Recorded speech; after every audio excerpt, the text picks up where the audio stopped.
action in all competition. But now they are saying we shouldn't be competing. All kind of excuses, they can't stand the losses.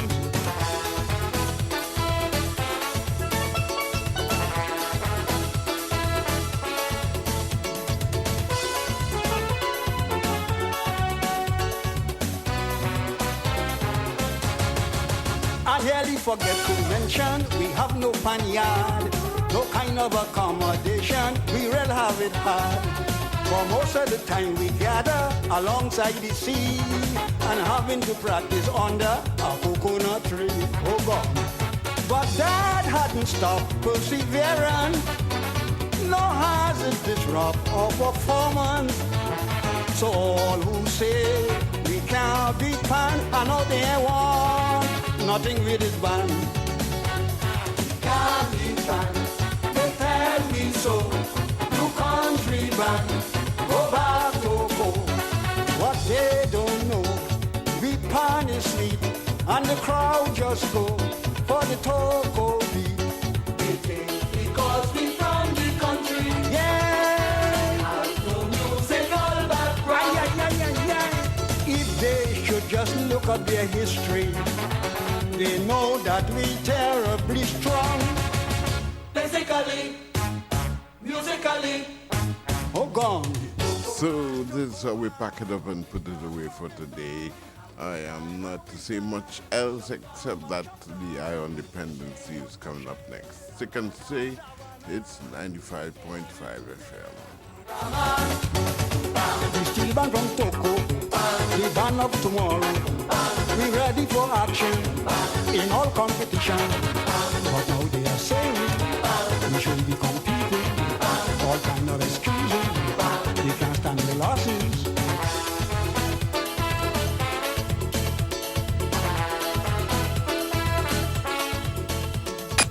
Calypso, a life source to Trinbagonians. Our editorial on life. It reflects who we are as a people. I-95.5 FM, your station for Calypso History Month. Every Sunday from 7:30 to 8:30 p.m., the Anglican Voice is on I-95.5 FM. Join us as we discuss topics and events involving the Anglican community and the Anglican Church in the Diocese of Trinidad and Tobago. The Anglican Voice, every Sunday from 7:30 to 8:30 p.m. on I-95.5 FM.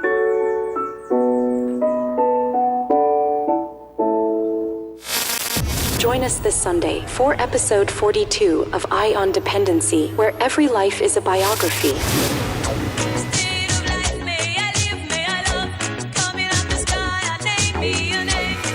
As a survivor of domestic abuse, Aneesa paid a heavy price for her freedom. My ex-husband, he hit me a blow to the head. I lose 3 teeth. I had to do 7 stitches on my top lip. I lose my sight.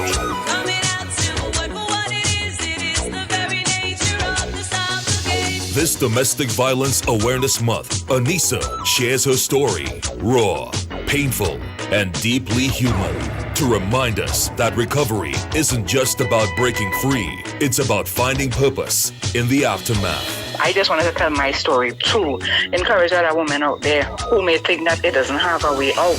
Listen live this Sunday from 10 a.m. on I-95.5 FM or watch live on the Eye on Dependency Facebook page or YouTube channel. The Counter-Trafficking Unit, Ministry of Homeland Security brings you Eye on Dependency. We don't just share stories, we change lives.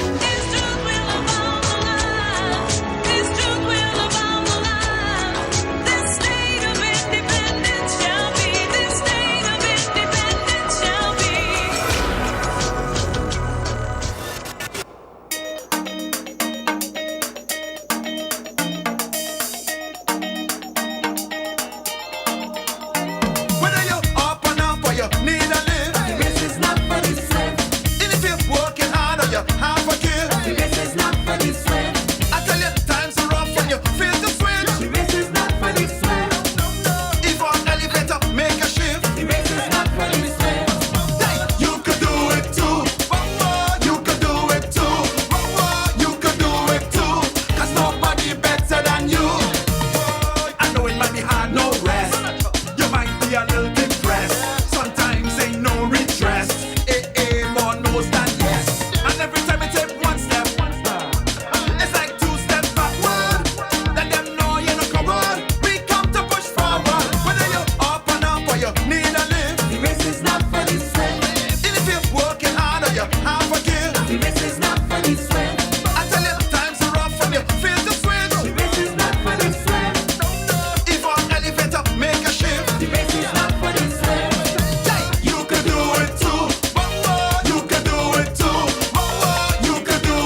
Dependency, with Garth and Natasha.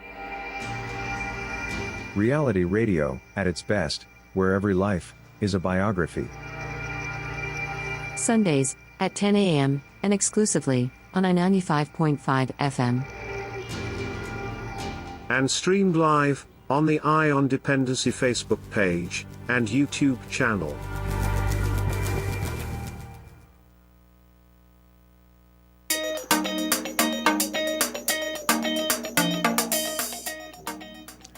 And what a way to start. That's Adrian Hackshaw, aka Bass, introducing us here this morning with a very appropriate lyrics.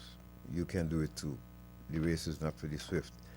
And I think that is the theme we're going to set. So, because October is Domestic Violence Awareness Month. And this morning, we continue our series on women in recovery, but with a difference. Yes, too often we hear about abuse only after it's too late. But today's story is one of survival, strength, and purpose. Our guest, Aneesa, who will be joining us via phone today, has lived through years of domestic abuse and one final act of violence that changed her life forever. Aneesa was struck so badly.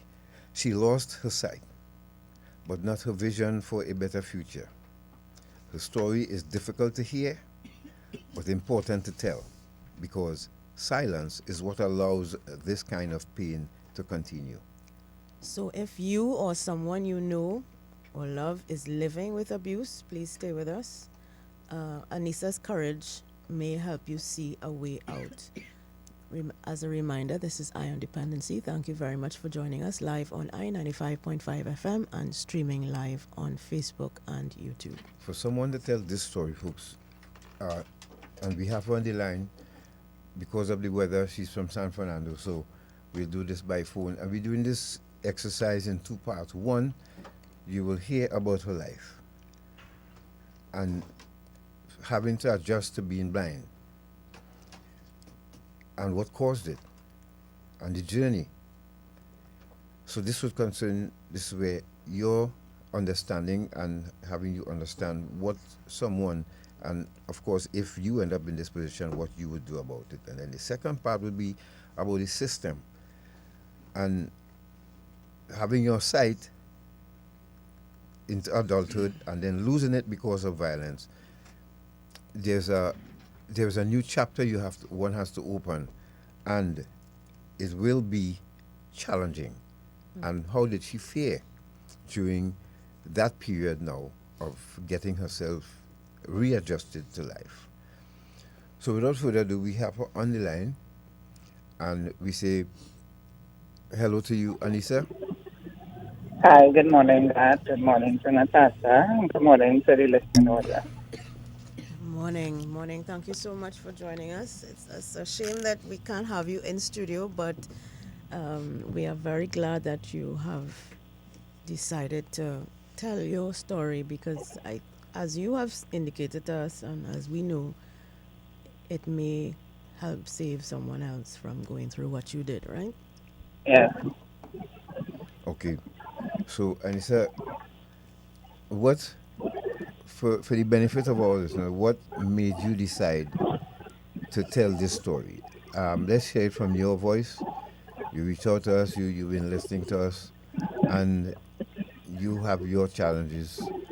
But what made you finally decide to speak up? Okay, thank you for the opportunity, first of all, to allow me to share my story on your platform. As you mentioned a while ago, I am an avid listener to this program. As a matter of fact, the station and I hold my radio don't ever come up at I-95. And I'm an avid listener to this program, Eye on Dependency. And as time go by, I continue to listen to it and I hear different stories. And I said, I said to myself, I need to share my story.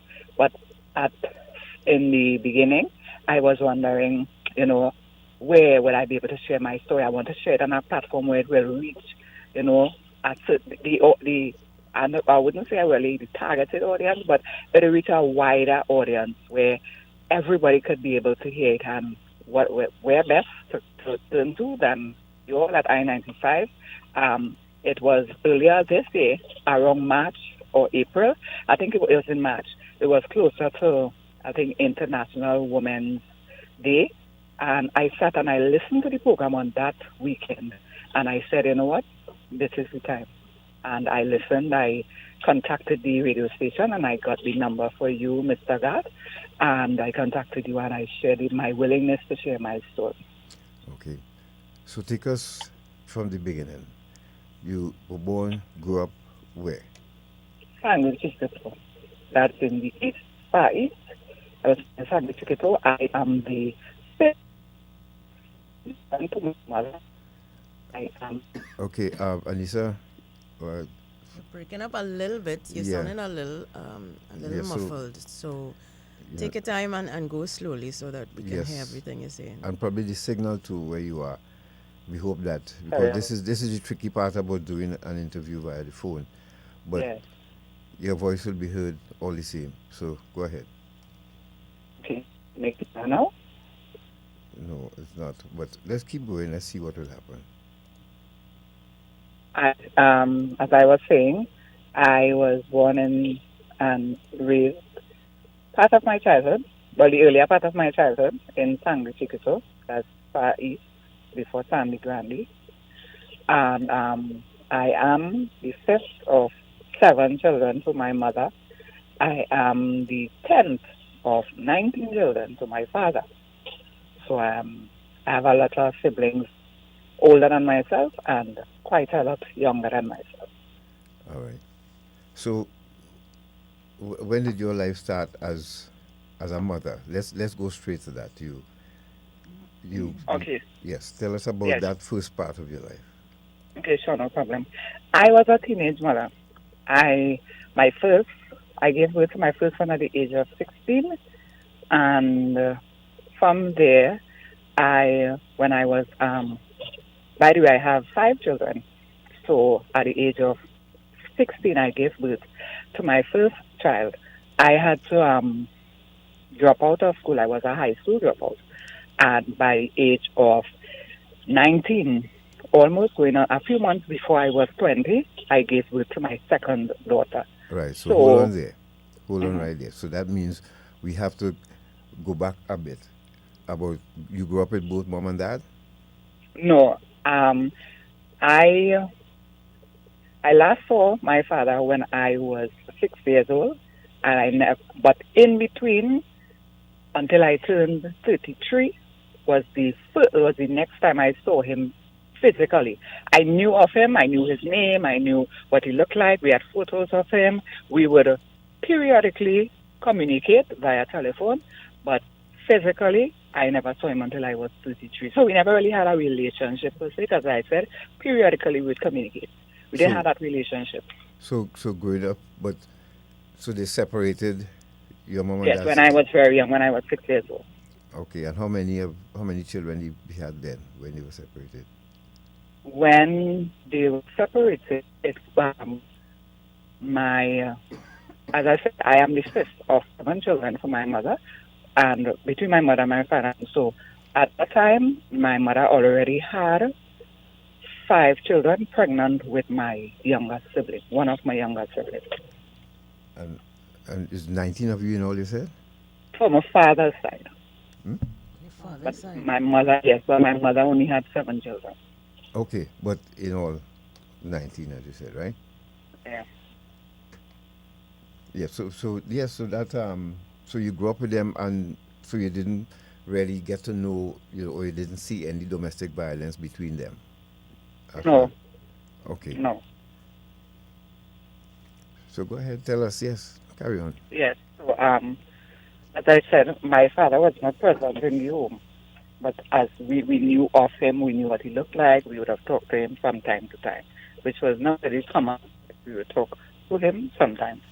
And so I grew up in a single parent home. My mother was not gainfully employed, meaning she wasn't she wasn't working for anybody, but she would have her own thing going, meaning she would my mother would do something where it is a common thing to, well, in that area, where some of the people, I don't know if you all have heard of something called chip chip. My mother would go to the beach, let's say 5 days a week, Monday to Friday, and on weekends she would go to the market like on a Saturday morning and sell whatever chip chip of harvest. And who knows the process of harvesting is a very difficult and a very, a task. Yes. We would go to the beach sometimes. Sometimes we would have to film one school to go with her because chip to catch it alone is a task. And then when you gather them, we put them in buckets and to lift those buckets from the beach to the road. Then get a transportation from the beach to home. And then from home we will prepare it on a fireside because you can't do that in the stove because when it cooks, to open up the shell, to get the heat from the shell, it emits a liquid, that's the water that is used to cook it with. And that we never used to really do it on the stove, but on a fireside. And so there are times we'd go into the night, 11 o'clock, 11, then after 12, and we're now going to bed, and then we have to go to school next morning. So my growing up was difficult. There are times, there are things and programs, sometimes extracurricular activities in school that we wouldn't be able to take part of it because I would not have fun to do. Right. Not that she didn't want to, but the good thing about it is she has done, God rest her soul, but she was a fighter and she ensured that all of her children were given the opportunity to go to school. She would step out to ensure that we have, so that was the life of upbringing. So that was the sacrifice that you saw growing up from your mom. So I'm listening to the connection though.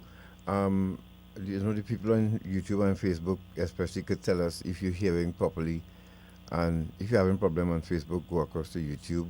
But we're speaking with Aneesa, and she has a very interesting story you all would not believe. You trust me, you all will go through several emotions after listening to her here this morning.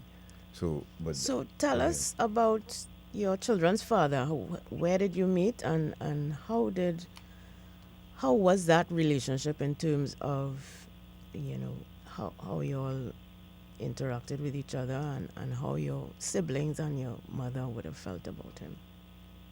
Well, strange enough, but my mother, she was alive at the time, but she never met the father of my children. Oh, wow.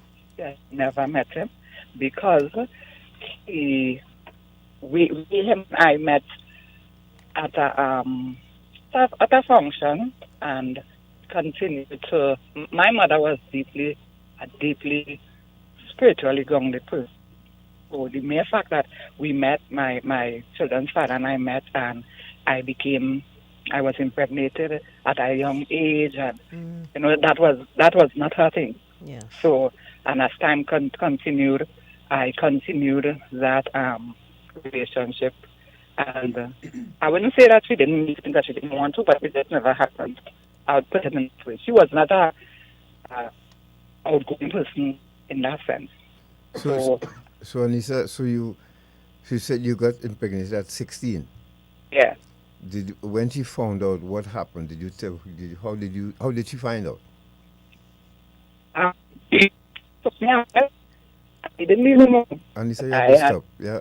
Hold on a second. The connection again starting to be very wavy, and we really want people to hear what you say because we know it's powerful. So, if you can shift, somebody loud and clear. Okay.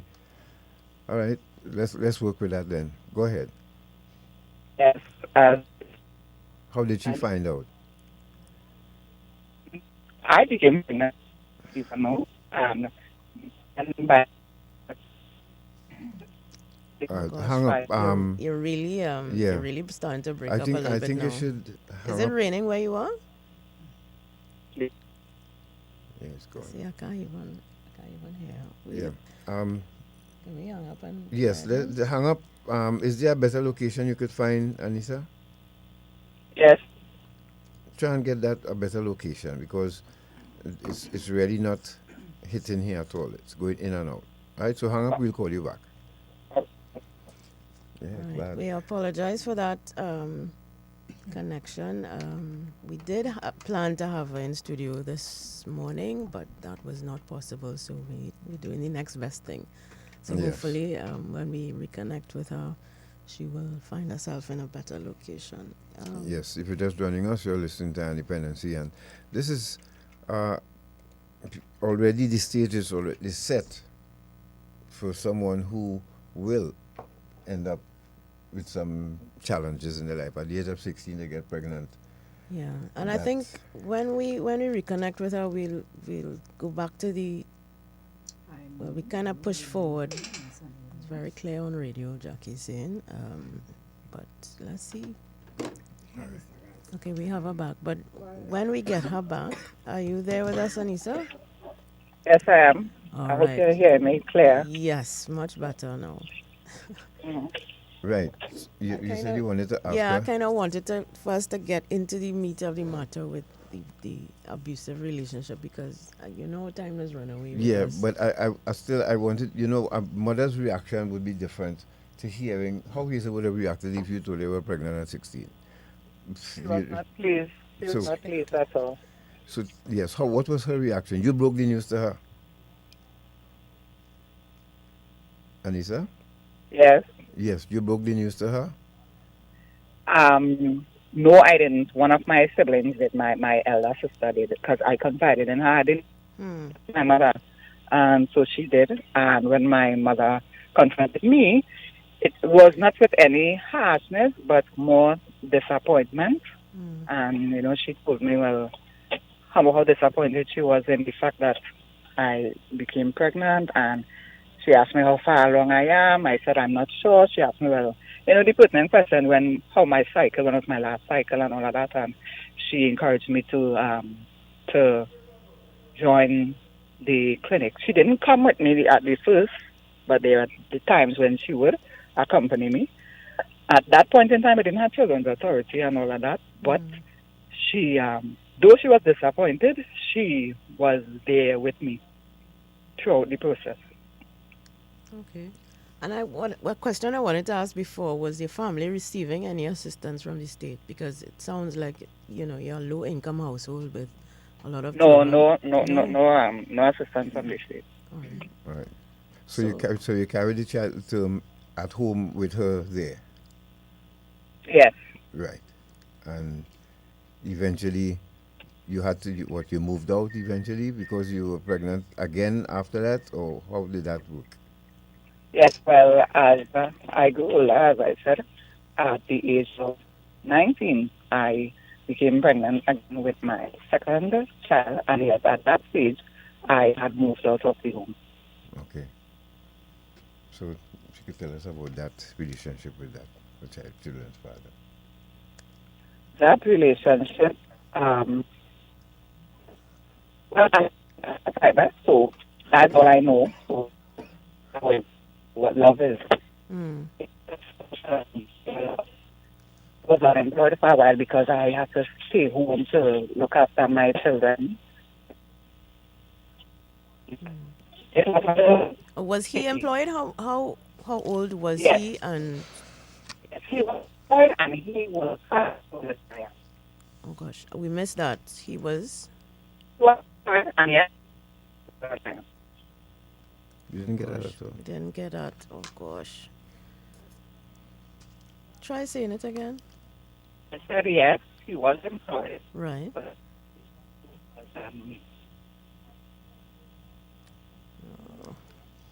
yes, he was employed. We didn't get the end. Shortman, let's go to a break, and let me liaise with Hinkson and Hinkson. After we take a break, you'll tell us what else we could do about this. Because I know Terry could call by WhatsApp, but he did. So let's take a break. Hinkson, let's go for a break. And when we return, this story is too good to let it be eaten up by technology. So we go to a break, and when we return, we'll continue with Aneesa.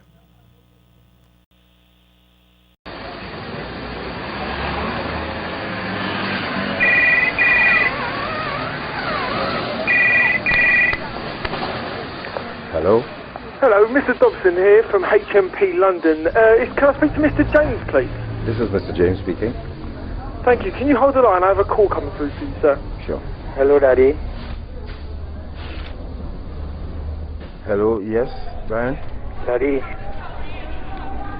I'm just calling to tell you that look up in the UK for drug trafficking. Oh, yeah? You lock up? And you tell me I was going to Bago? And I tell you about them boy I was liming with? Well, all right. Don't drop the soap. Cheerio. Eye on Dependency. Reality radio at its best every Sunday on I-95.5 FM.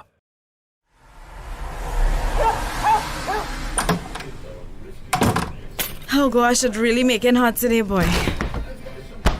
Mommy, what you drinking? I'm trying to cool down in this heat. Beer is not for you though. Only adults can have alcohol. But Mommy, alcohol is not for you either. Pregnant women not supposed to drink alcohol. Where you hear that? Mr. Gart from Iron Dependency was telling us in school about fetal alcohol syndrome. That's what babies get when mommies drink while they're pregnant. I don't want a brother or sister like that, Mommy. Okay, you're right. I'll go drink water instead because I want this baby to be a happy, healthy child just like you. Thank you, Mommy. Drinking while pregnant can have devastating consequences. Think before you drink. A message from Eye on Dependency. Join us this Sunday for episode 42 of Eye on Dependency, where every life is a biography.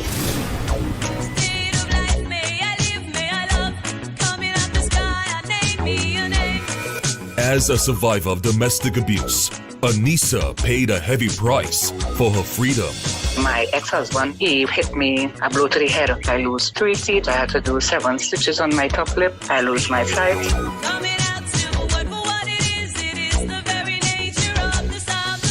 This Domestic Violence Awareness Month, Aneesa shares her story, raw, painful, and deeply human, to remind us that recovery isn't just about breaking free, it's about finding purpose in the aftermath. I just wanted to tell my story to encourage other women out there who may think that it doesn't have a way out. Listen live this Sunday from 10 a.m. on I-95.5 FM or watch live on the Eye on Dependency Facebook page or YouTube channel. The Counter-Trafficking Unit, Ministry of Homeland Security brings you Eye on Dependency. We don't just share stories, we change lives.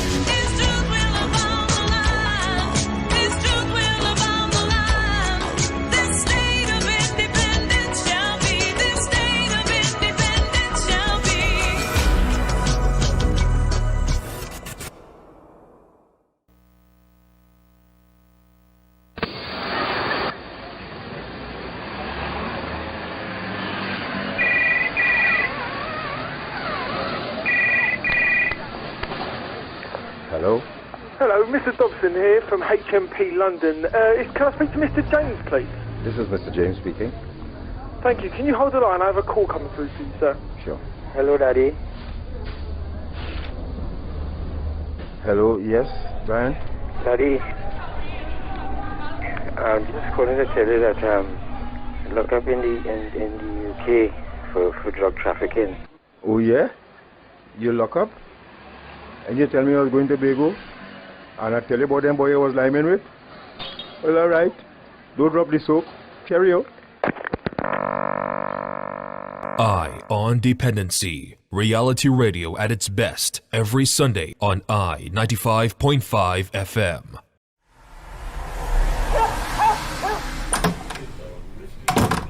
Oh gosh, it's really making hot today, boy. Mommy, what you drinking? I'm trying to cool down in this heat. Beer is not for you though. Only adults can have alcohol. But Mommy, alcohol is not for you either. pregnant women not supposed to drink alcohol. Where you hear that? Mr. Gart from Iron Dependency was telling us in school about fetal alcohol syndrome. That's what babies get when mummies drink while they're pregnant. I don't want a brother or sister like that, Mommy. Okay, you're right. I'm gonna drink water instead because I want this baby to be a happy, healthy child just like you. Thank you, Mommy. Drinking while pregnant can have devastating consequences. Think before you drink. A message from Eye on Dependency. Join us this Sunday for episode 42 of Eye on Dependency, where every life is a biography.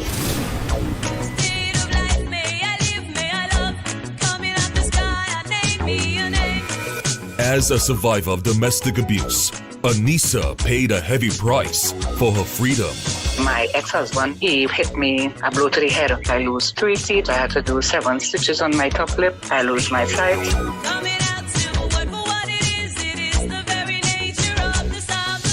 This Domestic Violence Awareness Month, Aneesa shares her story, raw, painful, and deeply human, to remind us that recovery isn't just about breaking free, it's about finding purpose in the aftermath. I just wanted to tell my story to encourage other women out there who may think that it doesn't have a way out.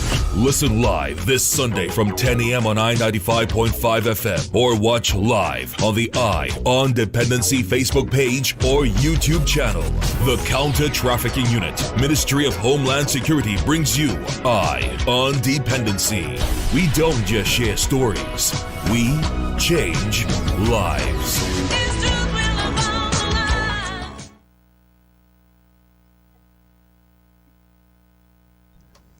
All right.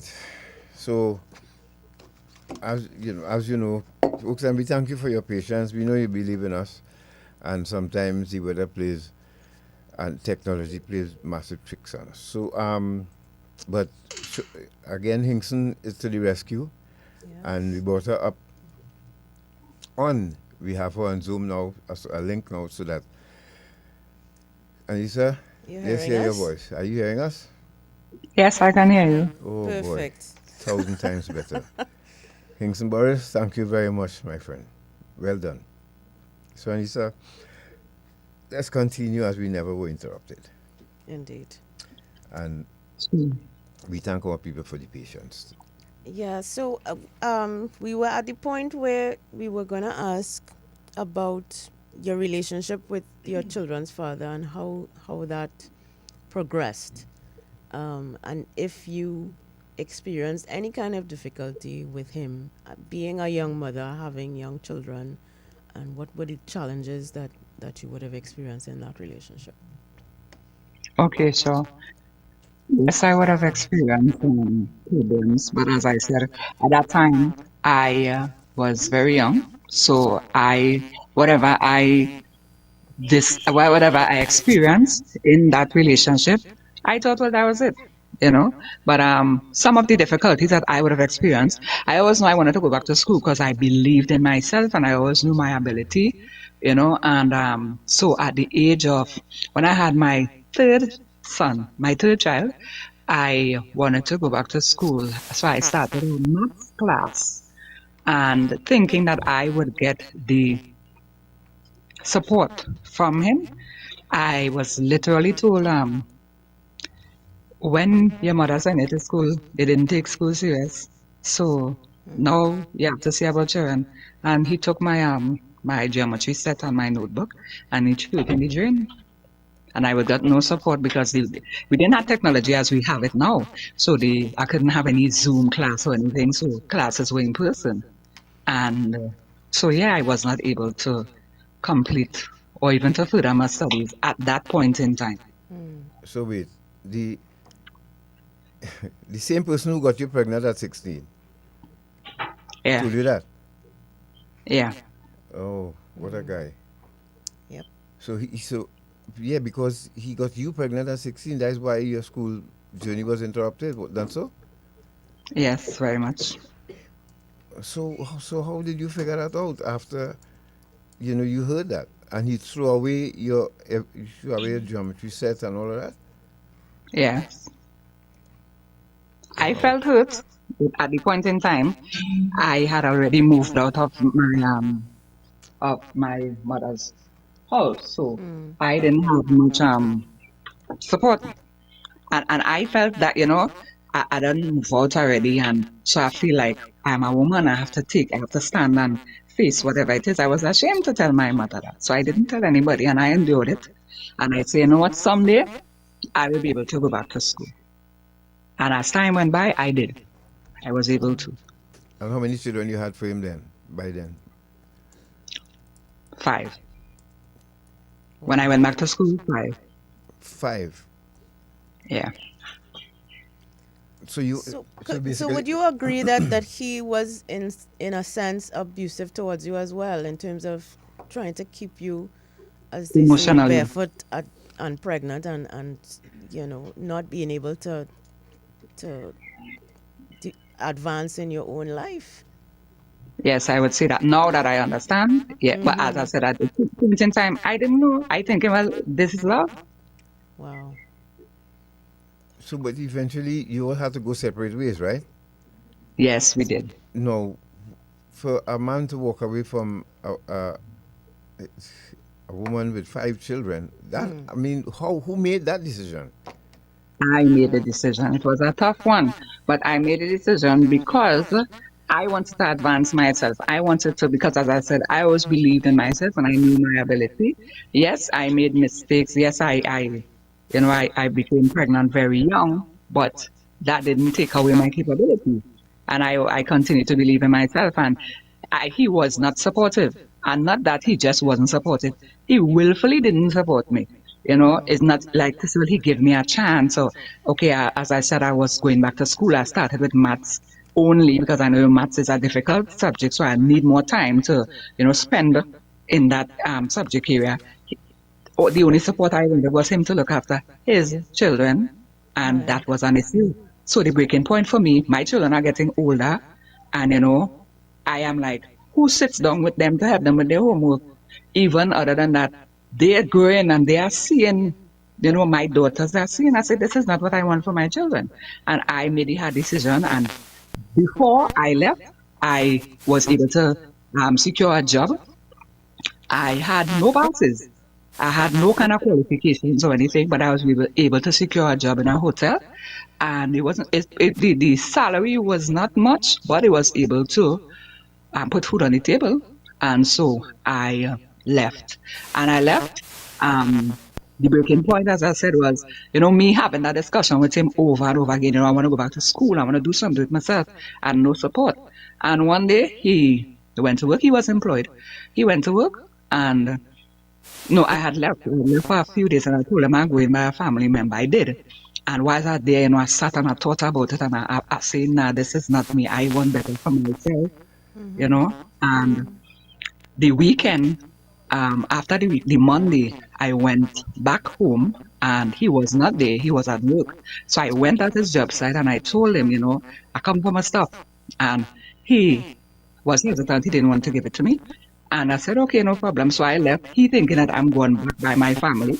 But I went home and I had to take out the louvers out of the window pane. I took out the louver, the glass itself, and I went in and I gathered my stuff. Clothing only. I could not take anything heavy because I had to hire a taxi, a car. And I asked the taxi driver, he was from the area, he knew me. And I asked him how much he would take to carry my stuff. I put all my stuff in the bag, I threw them through the louvers. I climbed back too. I didn't even put back the glass. I said, I want when you come, I want you to see that this is how I was able to access your apartment to get my stuff. Because I approached him very cordially, and he decided to make it a big scene. I said, okay, no problem. I said, I'm leaving, and I mean I'm leaving. And that was how I was able to get out. So a day in your life for that period with him with 5 children, you were a housewife, you just getting up, seeing about children, sending them to school, cooking for him, yes, keeping the house clean. Basically, that's it. You were his house slave, basically. Yes. And caretaker of his children. Yes. Right. And what were the ages? What were their ages when you decided to leave? You remember? Yes, as a matter of fact, when I left, I was 4 months pregnant with my last child. Wow. And the ages of others, the other four, was the average age, let's say.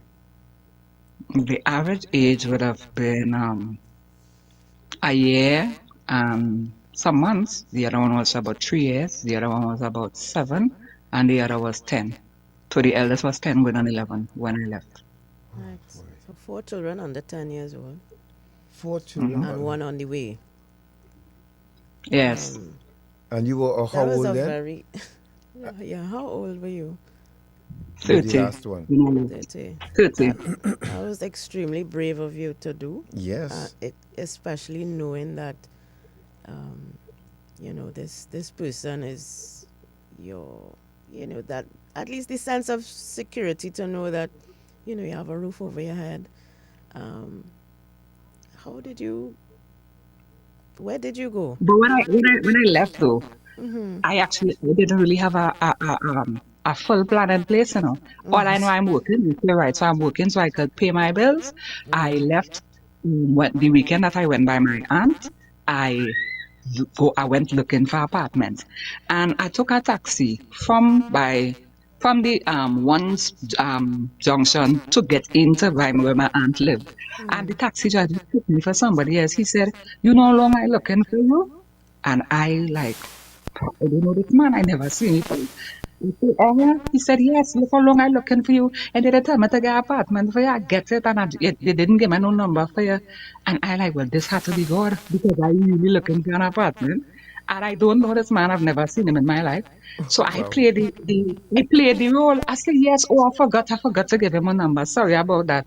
I said, "Well, the apartment's still available." He said, "Yes." I said, "Well, carry man, show me." And he took me and he showed me the place. And I was able to secure my own apartment by the stranger that took me for somebody else. You ever saw him again? You ever No, saw that person again? No, never. Wow. Natasha, let's just listen. There are some people who would, when they write books, they would say, and I saw it just recently, somebody stopped them and said, "You have a problem and you need to check so and so." And they tell the person, they don't know the person, they don't know where this person came from. And the guy said when he turned around and looked at the bench where the person was sitting, the person was no longer there. He ran down the corridor, he didn't see. This could be one of those things. Because you left home to look for an apartment, not knowing where you're going to get one, and this person just shows up and says, "But I have an apartment for you." Wow. Yeah, that's good. That's kind of divine intervention. Yeah, that's divine. Yes, as time go by, and when I look back, I say that as well. I do believe that. I do believe that was an angel. Wow. So, okay. So, but did you confide in your mother during all of this time? I mean, or any of your siblings? Or any, of your siblings to let them know what you were going through? Did anybody know? No, only my aunt. Only my aunt, the same one that I went to spend the weekend by. We had a very close relationship. Up to this day, we still do have a close relationship. And the reason why at that point in time, I had developed this kind of hard external, I was tough. I tried to make everybody feel like I have it all put together. So I kind of shot myself in the foot, so to speak, because everybody seeing me as this tough one, always have it all put together. But within, I faced my struggles. So even though anybody else wanted to reach out to me, they didn't, because to them, it was like I had it all put together. I don't need the help. Wow. And that is the case with a lot of women who are going through their struggles. They keep it inside and they don't reach out for help. But yes. And your mother, did you and your mom communicate at least with each other during your time with him? Yeah, we did very much. But you never let her know what was going on? Never. And I remember too, in growing up, I see mommy do it by herself. So I always used to say, well, mommy did it, so I could do it too. Right.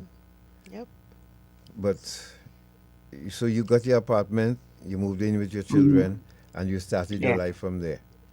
So how did your ex-husband come into the picture? How did that go?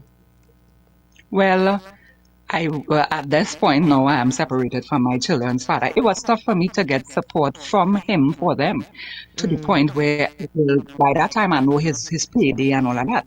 So it had gotten to a point where when he received his salary, I would call him and tell him, well, you know, the children need this, they need that. And there are times in the beginning when I had no money, it was very difficult for me to get anything from him because he was of the belief that I had somebody else. And I'm like, with these young children, come on. So till one point, I knew his payday, so I realized I have to go through all these trials just to get funding from you to see about your own children. So as I said, I call him. He gave me hesitation again, and I do for that. I say, okay, no problem. The night, I wait until the night, and on a Friday night, he goes out and he hangs out with his friends, and I wait until he left. And I know where he stashes his money at home. Because back in those days, bank account and stuff wasn't that prevalent. He used to get paid over the counter in an envelope. And so I knew where he stashed his money, and I went in the house. I had the same route through the louvers. I didn't have a choice. I had to do it because my children I need, my salary is not enough to cover rent, groceries, and take care of them. He is working, nothing is wrong with him, and you just living free. So I am at the point in time, as I say, desperation. And I'm proud to say what I did, but I'm being honest. And I took out the loafer premium, and I went in his stash, and I took out enough to cover the needs of my children, and I put back the rest. And the Saturday morning, I was expecting the call. So he called me irate. Girl, why you do me that? And I go do this and I go do that. And don't let me meet you no way. And I said to him very casually, I said, well, you're lucky I live. You're lucky I leave back change for you. I took enough to take care of my children because I'm telling you what they need and you doing as if I have to beg you. He continued with his, being irate and stuff. When I simply said, yeah, what? He said, well, he will. When he meet me, he go chop me up. I say, yeah, what? I have a cutlass here. I will sharpen it for you to help you. And I will leave it for you. So whenever you're ready, you come. And I hung up the phone. And I guess from that point, he realized that change in me. And from there, I didn't have to call him that often, as a matter of fact. When he get paid, he would call me, he would leave it with his mother, and he would call me, I left something with mommy and whatnot. I didn't have much. Yes, I did have problems in getting, assistance from him after, but not as much as it was before. Wow. So you basically had to strong arm him into taking care of his own children. So that means he didn't have a relationship with them either. Did he come and visit them and take them out and stuff? He started to display a kind of, I wouldn't say insecurity because we were no longer in a relationship, but a kind of, like he wants to control me. So I didn't allow him to come to my home. I would take him to their home by his mom and he would come and yes, he would spend time with them and stuff. They would spend weekends and stuff. Right. So yeah, he was there in their life, but I didn't allow him to come home where I was renting. Okay. So you did your own kind of separation and visitation arrangements, by yourself. You didn't need... Yes, because after I had and as I said, I was 4 months pregnant. So after I had my last child, communicated with him. But in the interim, he would have helped out with providing baby clothes and everything that our child needed. Right. And in the time of my pregnancy, though we was separated, he was very supportive. He was supportive after the incident. He was supportive. Like whenever I have to go to the doctor, he would make sure that I have enough money to go. He would call and find out what the doctor said today. So he was there in that sense. Okay. Now, what about school? You have to send children to school. Yeah. So, all right. So eventually he moved on from you. And from the time you met your ex-husband now. Right. So at that time, my youngest was now 4 years old when I met my ex-husband. So everybody, my first 2 children already wrote, it was no longer common entrance, it was SCA already. So at that time, the first 2 wrote SCA, And my last child was, as I said, 4, going on 5. So she was in kindergarten when I met him, All and right, we yes. met at the same place where we worked together. And when we met, he seemed to be saying the right things. But because of what I've been through before, I was very hesitant, and there was a wall, so to speak, like I built a wall around me. I would communicate with persons, I would talk and laugh, but I wasn't going any further than that. But at this point, as I said, he seemed to be saying all the right things. And when we met, as I said, we were working together, and about 2 years into our relationship, um, we decided that we will get married. Why did you decide that marriage was the path for you, given your situation with your children's father? Well, as I said, I would have grown up. Well, my mother was a very deeply spiritually grounded person, and we grew up in a Christian home, knowing that already in my terms, I already started bad. I already had children out of wedlock. And as I said, he was saying all the right things, He would be a father to my children and those things. And he had a cool way of saying everything. He's like, I don't see them as stepchildren. They want to step with me. I don't deal with elevators. I don't deal with step. This in a cool way. Lyrics, bro. So, but he was saying all the right things, when I have to, sometimes I may have to work late. He would ensure that, the children are, in the beginning of the relationship, we didn't live together. So he lived with him, we were separate. I lived at home by me. And he'd call and, how the children going. And he showed that kind of care. And to me, is what their father lacked. He came with that as part of the package, so to speak. Wow. So she said all the right things. She said all the right things. He seemed to be caring about your children, which is very important. I mean, a mother always wants to know that the man coming into her life is concerned not just about her, but about her children as well. And that was comforting to you. Of course, you decided to get married to sign kind of, make it official that, you're starting and turning over a new leaf, so to speak. You had all of these children out of wedlock, and now you find this man who is going to put some stability and formality in the relationship. Yeah? Yes. And you saw no signs of someone who had the potential to be abusive? No. At that point, prior to us getting married, he was a person that he was, I would not say, he was arrogant.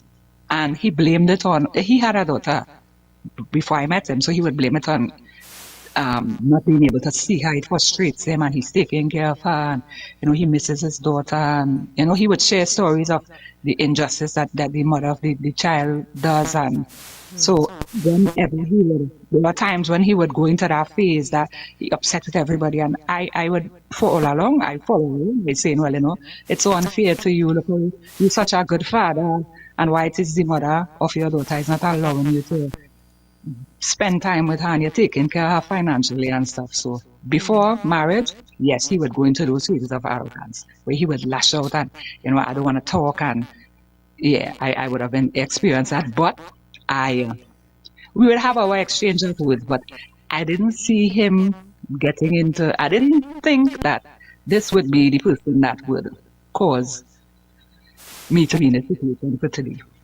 If you're just joining us, you're listening to Iron Dependency, and we are speaking with Aneesa. And thank you for staying with us with this journey, because Aneesa now would get us understand the true meaning of leaving the frying pan and jumping into the fire. Not understanding this is what laid ahead for her. So Aneesa, you all got married. Did your mom attend the wedding? Was it a big wedding or city hall wedding? What was it? No, it was held in a church. It wasn't a city hall, and it was not a big wedding. My mother, however, in the initial stages when I told her I was going to get married, she did not agree. She told me blatantly, don't marry that man. Don't marry that man. My mother would have communicated with him from time to time because before I got married, one of my sisters got married, and well, when we went, he was very, he was very much active in the wedding. He was the cameraman, and so he interacted with everybody, and but for something my mother saw in him that nobody else was seeing, my mother told me, "Do not marry that guy." Wow. That was the exact words. But she didn't give you a definite or any insight as to why she feels like that? She said, one time when she told me that, she said, people marry for love. Not so? I said, yeah. But she was a person, she would have talked a lot of parables. So you had to read along the lines. She said, I said, don't marry that man. If you know what's good for you, don't marry him. And I was disappointed. I was like, I want to do what's right. This is what you taught me, So as time went by, I still went ahead and we continued the preparations for the wedding, being stubborn. My sisters and my aunt, they spoke to mommy and they said, how that going to look? She's depending on you for that support. And about 2 days before the wedding, that's when my mommy came along and she said, well, I wasn't going to do anything much, just go to the church we got married and have some light, because I didn't believe in the wedding, I believed in marriage. And so my mother came in and said 2 days before the wedding, and she came up, she did her part, well, even more than I thought she would have. She went and she got wild meat, and we from the country. She went and she got wild meat, and she did the cooking, because my mother was a superb cook. And she did all of the preparations, and my family, they did all of the preparation. They decorated the wedding hall, and I felt, at that time, well, yes, this is what I wanted to feel like for my wedding day. Yeah. Nice. So you thought this was the beginning of a brand new life. A brand new life with lots of love and support going forward. Yes, very much so. Yeah. So at what point did you start to see any signs? Changes? Yes, any changes. So you all got married, he moved in with you, or you packed up and went where he lived? We rented an apartment together. Oh, so the locations where you both live, you gave that up? Yeah. Okay. That's what, to suit the size of the family and all of that? Family, yes. Okay. So you got married, you got a honeymoon or anything? No, I don't believe in that. All right. So you just went back to life as normal the next day, I guess? Yeah, because we had to go back to work. Right. Okay. So, and life started with, now you're a married woman, you're Mr. and Mrs. What was that journey like? Because I want to prepare people for what they're about to hear, but take us from that part. Right. So after I got married, remember, I didn't forget what my mother told me, but I was happy that she came along and she supported me. And after I got married, at about a few months before I got married, I went back to school. I started back going to school. So there was one lecturer. I started tertiary education. Because I would have gone back to school and did my C-Sec subjects, which I was successful in all of them. So I was able to go back to school, and I was in my tertiary level of education. And one lecturer, she and I grew very close.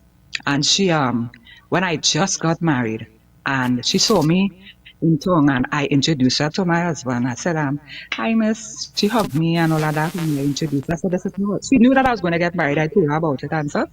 And I said, well, this is my husband. She said, hi. She greeted them. They exchanged greetings, and we went our way. And that following week, I had classes. She was my lecturer. She taught me fundamentals of communication. And after class,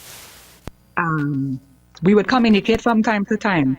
Because as I say, we grew very close, and she told me, she said something about that. I don't want to. She said something about that man. I don't know. I said okay. And as time go by, the first sign that I saw that I experienced, I would say, a sense of abuse. As I said, I had now a very busy and a hectic schedule because outside of work, where we originally worked when we met, we both left that job. And so I got a better paying job, and he started working as a security officer. So our salaries were very much different, mine's being greater, his being less. And I had a very hectic schedule. So from work, I would have to come home. I had classes, tertiary level classes, 3 days a week. And sometimes I did occupational safety and health. So I was in my certificate year. So we would have assignments, group assignments. And sometimes in that group, I have males in my class. And seeing that was the course that I was doing, we would have on-site assignment, meaning we would have to go to different locations and look at the pros and cons of, security and the different, like safety. We was learning, at that point we was doing the amendments of the OSH Act. Because you were in uniform too as well, right? You worked for a body that... State Yes, okay, go ahead. Yes, I did. So, as I said, at times we would have to do group assignment. And as a result, we will contact one another because we would share the assignment. Who would be doing this? Who would be in charge of slides? Who would be in charge of printing the document? Who would be in charge of lighting and getting different stuff that we will need to present or to bring forward our presentation. So we'll communicate. Sometimes we'll have to meet as a group. And because there were males in the group, and sometimes that male would contact me because of my role in the group, as in bringing the presentation to life. And when I would have that communication with him, and there are times when my cousin would be present, and when I come, he would pretend as if he's moving around, not paying any mind to my conversation. But after that, he would authorize the man, but he would say jokingly, and I said, well, man, come on, that's one of them from the class. A Sunday by where I worked was male dominated, and because I did not live far from the head office where I worked, I would, of course, I'd always try to get a lift from the company vehicle, and because the drivers where our house was en route to the head office. So on mornings, there are times I would get a drop. And as I said, male dominated, all the drivers were male. And even at times to come home, because after work, I have to go to class. So I want to save that time and money as well. And I was being accused after I with this driver. Some of the drivers as old enough to be my father, but I would be accused with them. Sometimes they take me home, and out of respect, sometimes he would be home when I got home, and the driver would greet, good afternoon, good morning, whatever, and he would just, in a harsh tone, good afternoon. And there was one time I asked him about it, and he literally said, I am with the driver.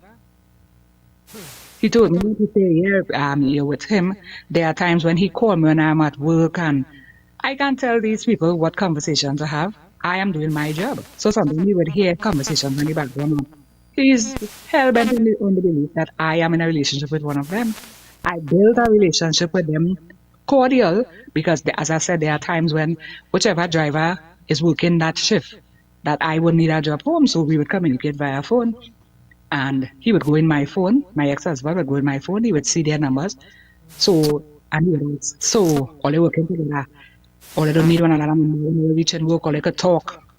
And I'd have to explain to him, well, no, I took his number because you know they just dropped me home. And I'd explain, no, this name is, remember that one who drives this color van, and this one who, and I'd have to go through all the explanation. And that was the first sign that I saw of abuse. But I don't even know why. I sort of thought, well, with time, this would go away. Did you ever try to convince him of, you just mentioned that, you would explain, you'd have to literally explain the obvious to him so that he would Mhm. back off. And that Yeah. kind of coercive, and also the situation of you making more money than him and having Yeah. more, I guess, agency and independence, and he wanting to have that control over your life as well, which would lead to him making these kinds of accusations. So he was insecure. Basically, he was insecure big time. Very much so. Very much so. Did you ever take him to work? Like you all would have functions, and did he ever accompany you to anything work related? You know, let's say they're having a gathering or for Christmas or anything like that. Did you try to introduce him to your colleagues as well? Yes, I did. He knew a few of my colleagues, and I would have did that so that that formalization, so that Right. at least this is a colleague, and for functions, I would have mentioned we had Christmas functions, and I would have mentioned it to him at one year, and he said, well, he had to work. I said, okay, and there were times when he is off, but I have to work. And again, just for formalizing, I would ask him to, I could go and get my own lunch, but I would ask him to bring lunch to me. Sometimes he'd come on my lunch hour, and he was allowed on the compound, and he would come and hang out. I mean, during that time, lunch break, is not much staff at the office. Most times everybody's out on patrol.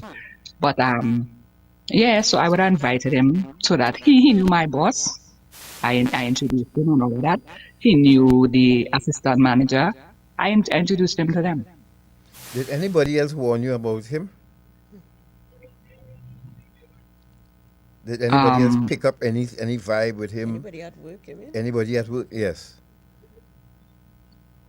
No. Even they did, no, they never communicated that to me.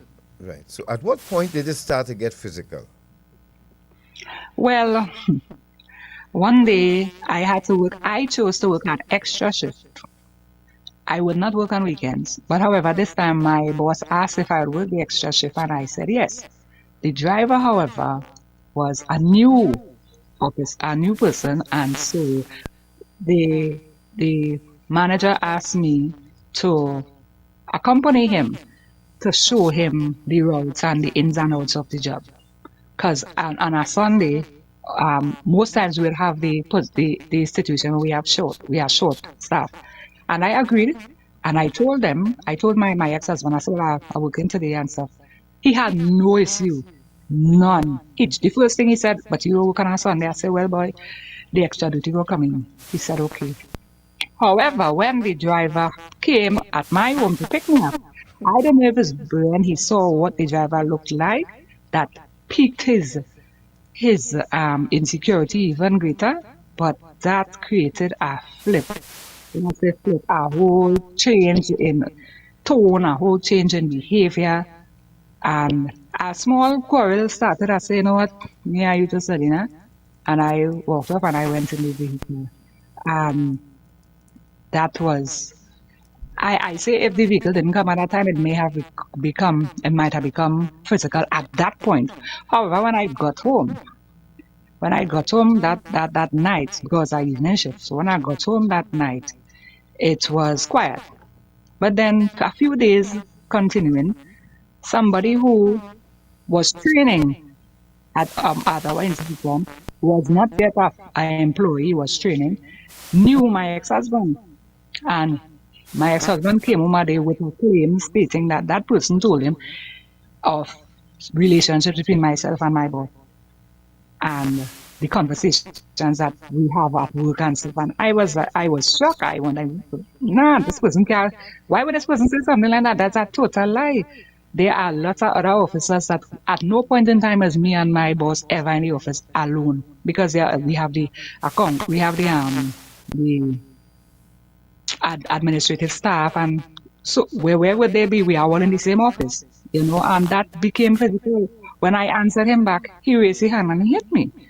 And I said, okay, I hit him back. And I fight into that. I struggled into it. Yes, he slapped me. And right. I was like, but what I tell you? And so I charged back at him and I hit him and we started to fight. And it was like two-man fighting. Where were the and children? I said, today. No, they were at school because it was during the day. Oh, okay, thank God. But and I said, yeah. But by that time, you had reached a point in your life where you fighting back now, right? Yeah. That's how you felt. Yes. Hold on a second. If you're Because just joining us, hold on one second, Aneesa. If you're just joining us, you're listening to Iron Dependency, and we are speaking with Aneesa. Aneesa came from 2 relationships, 5 children. She had to leave that common law husband, and she moved on with her life with 5 children, and ended up getting married to this bloke we're speaking about here now. And she's telling us about her experience with him, and this is time where the first lash passed. So he hits you, and you decide you're going to run up his chest and defend yourself. Yes? Yeah. And so we fought. And it wasn't long before I guess he realized that I had the ability physically to manhandle him. And so he retreated. He pulled back, so to speak. And then he started to talk. I said, well, what you said I do first, you're doing last. He said, I wanted to talk before. So I asked, well, what is this? And he said, well, he used the "I love you so much, and I don't want anything getting between our thing, and I'm so sorry." And I was very, very disturbed at the time.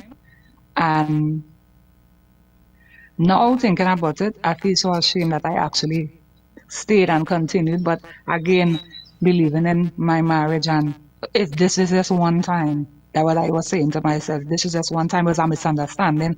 And so I look into attack the person now who came with this Nancy story to try to, I didn't see it as this is a insecure a guy. I saw it as the outside party trying to create a storm in my marriage. So I was well prepared now to go after him. And then as days passed by, I went to my boss and I told him what had happened, because this person was bringing serious allegations and innocent people could have got in trouble. And so I went to my boss and I told them, and I told them,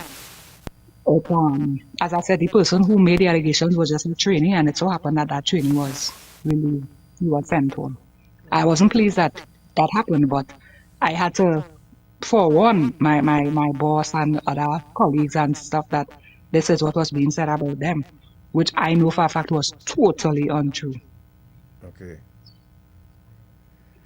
This is why I personally don't feel like anybody is obligated to introduce your significant other to anybody at work. They don't need to know. It's not a family. Generally, yes. I mean, your workplace is your workplace, and your family is your family, and they should be kept separate. But because of the coercive control that he was trying to exert over you, you thought that introducing them would smooth the waters, so to speak. Calm the waters. Yes. And in the end, it turned out that a colleague of yours, had to face the brunt, and you yourself, of course. But apart from that, a colleague had to face the brunt of these allegations from him, from this insecure man. So, Aneesa, how long did it? And we're going to give you a little break, take a 2-minute break, and return with the other solid part of this story. But how long did that first lash? Now you, that first slap, you would have heard, I don't know if you ever heard any PSAs or advertisements about abuse. And you would have heard many times most women say, from the first lash, that's it, it's done, it's over with. You didn't think of that? I thought of it, but again, as I said, at that point in time, because this was the first time, so I said, I started to look at cause and effect. That it would not happen if had it not been for this colleague. So I started to blame the wrong set people, not seeing it for what it was at the point of time. And so no, yes, the thoughts were in my mind, but thought of me want to justify that this is my marriage and I have to work for my marriage and whatnot, that kind of clouded the reality of it. Right. I hear you. Yeah. Well, let's go to a break. Yes. And when we return, you're going to tell us now what happened from there after that first lash. When did it restart? When the second lash came? And about importantly, that attack that left you blind. Yes. We want to hear about that, how that happened, and because it's really a life to think that you can beat someone till it caused them to be blind, whether instantly or time after. That is severe. That's severe. So, folks, thank you for staying with us. Thank you for your patience who joined us early. And those of you who just joined us, you're listening to Our Dependency, and we are speaking with Aneesa. Aneesa is going to take us into another dark part of her life when we return after this break. Stay right there.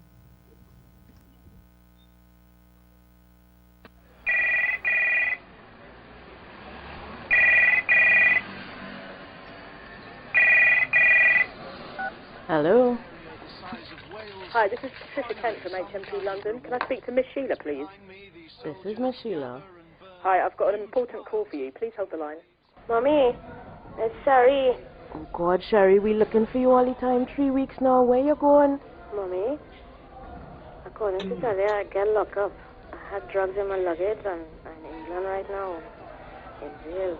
Oh, God, Sherry, what? What you do? How you reach there? Oh, God, how we gonna do? Oh, God, Mommy, don't cry, don't cry, don't cry. It'll be all right. Sorry, I'm sorry. Eye on Dependency. Reality radio at its best every Sunday on I 95.5 FM. Don't miss.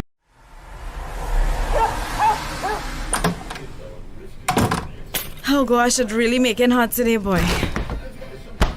Mommy, what you drinking? I'm trying to cool down in this heat. Beer is not for you though. Only adults can have alcohol. But Mommy, alcohol is not for you either. Pregnant women not supposed to drink alcohol. Where you hear that? Mr. Gart from Iron Dependency was telling us in school about fetal alcohol syndrome. That's what babies get when mommies drink while they're pregnant. I don't want a brother or sister like that, Mommy. Okay, you're right. I'll go drink water instead because I want this baby to be a happy, healthy child just like you. Thank you, Mommy. Drinking while pregnant can have devastating consequences. Think before you drink. A message from Eye on Dependency.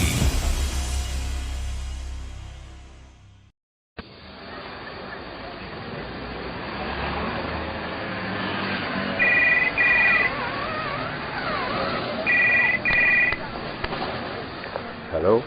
Hello, Mr. Dobson here from HMP London. Can I speak to Mr. James, please? This is Mr. James speaking. Thank you. Can you hold the line? I have a call coming through to you, sir. Sure. Hello, Daddy. Hello, yes, Brian? Daddy, I'm just calling to tell you that look up in the UK for drug trafficking. Oh, yeah? You lock up? And you tell me I was going to Bago? And I tell you about them boy I was liming with? Well, all right. Don't drop the soap. Carry out. Eye on Dependency. Reality radio at its best every Sunday on I 95.5 FM. Don't miss it.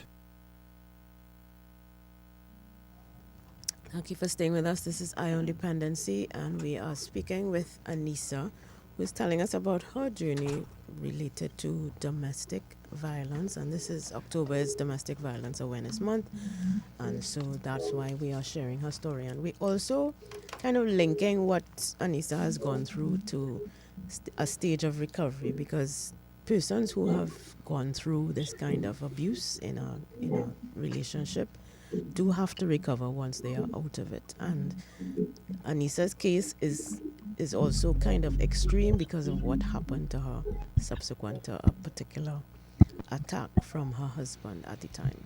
So, Aneesa, you're still with us, yes? Yes, I am. All right. So, there are many women who are in abusive relationships who struggle with fear and denial. You spoke about the denial that you encountered after that first time that he hit you. Were there any moments subsequent to that where you felt like you needed to get out of the marriage, or were you entirely convinced that you could fix him? At a point in time, I would say after that first episode, I was very much convinced. that it would fix, it will heal with time.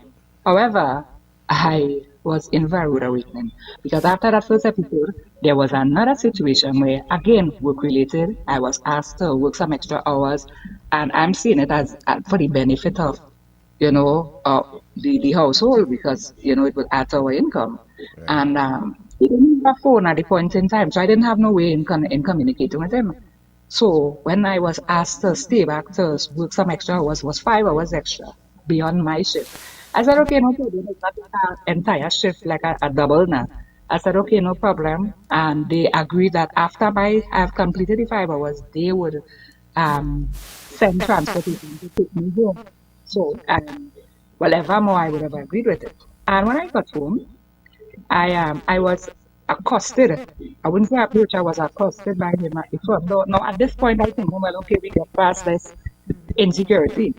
And I was accosted by him. He saw the vehicle, I am in uniform, the driver's in full uniform.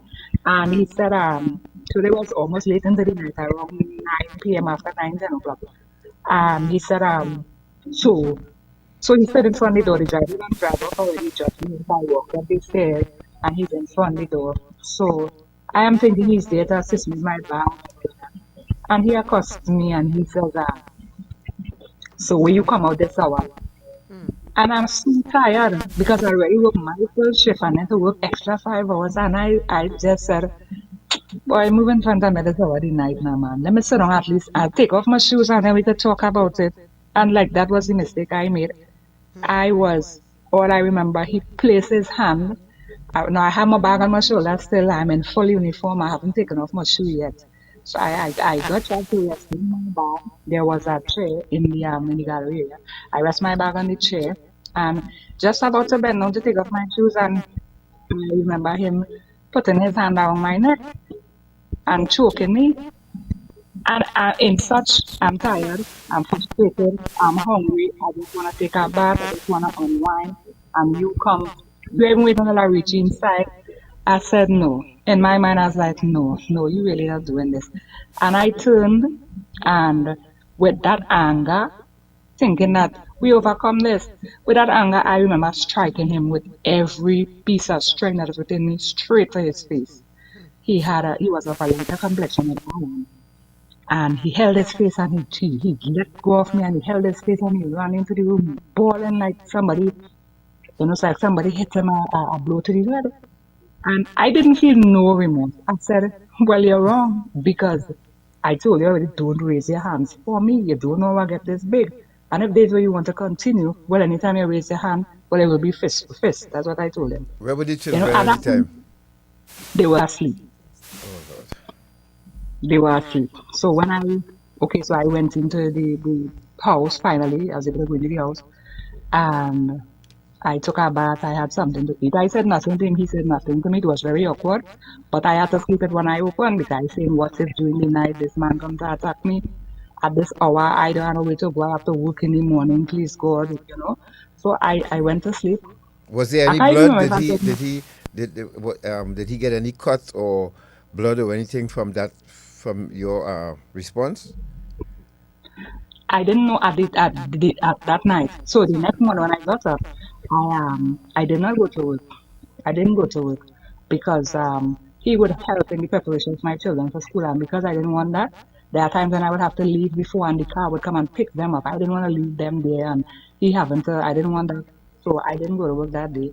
And when I got up the next morning, his eyes were bloodshot. And he had to go to work. And when he went to work, because I stayed home that day, midday he came back home. Not even midday, mid-morning, because he used to go up at 7 o'clock. Mid-morning, about after 10, 11, he came back home. But as I said, he didn't have a phone at that time. His phone was mashed up. And so when I saw he came home, he came with a paper. He had to go to, they took him to the doctor, and he got 2 weeks home. And when I say bloodshot, his eyes looked very scary. I couldn't believe I had done that. But a part of me felt no remorse because I was attacked. I was not the abuser. I was not the perpetrator.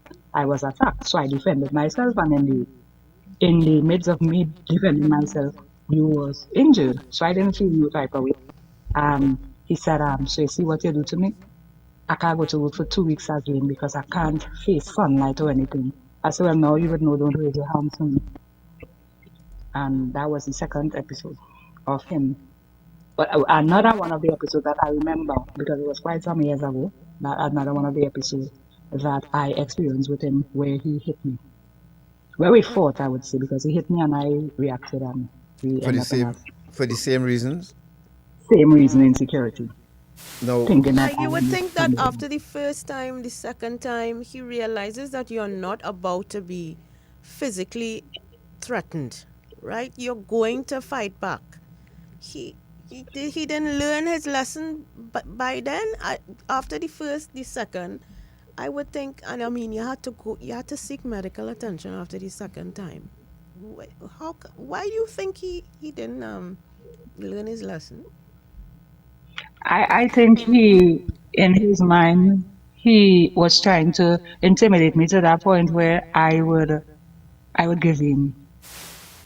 Now, how long were you all married during that time? A year, 2 years? No, that was a few months into the marriage. Months? Mm-hmm. Now, after all those 2 episodes, were you all still intimate? Because, I mean... It became rare. And that would have led to, I would say, the more heated part. That was one of the things that would have fueled a more heated part of the marriage. Because there was this one time I would have said to him, I'm not feeling it anymore. I'm not feeling it anymore. I'm not feeling, and I was wondering if there's something wrong with me, you know. I would have said from time. There are times when I, as a woman, I would be on my menstrual cycle, and he would make advances to me, and I would say, I'm on that time. And I found him one time going into the dustbin to see if I was to make kind of sure. happened. Yes, to Yeah. make sure that you're telling the truth. Yeah. Mm-hmm. There are times I found him going to the dirtiest laundry to look at my underwears. I don't know what he was looking for. So when I looked and I saw all that, I said, I came out and I told him, I said, imagine I see you doing. He didn't know that I saw him.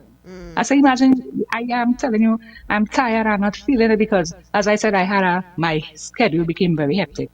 And I am telling you, I'm tired, you know, and you have to believe that I am there doing something. And when I told him what I saw him, what he did, he said, you don't know how much I love you, you'll never understand, you'll never get the point how much I love you. And there are times when I would refuse because I'm really tired, and then in my mind, I really turned off too. And he would sit at the edge of the bed crying, long tears, crying.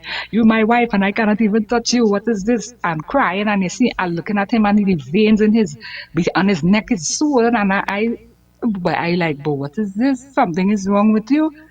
I said, no, you have to understand, are you married to me? Are you the own me in that way? Correct. And there are times when I said no, and in the midst of sleep, I'm feeling him forcing himself onto me. So that even more, that turned me off. I was like, what is this?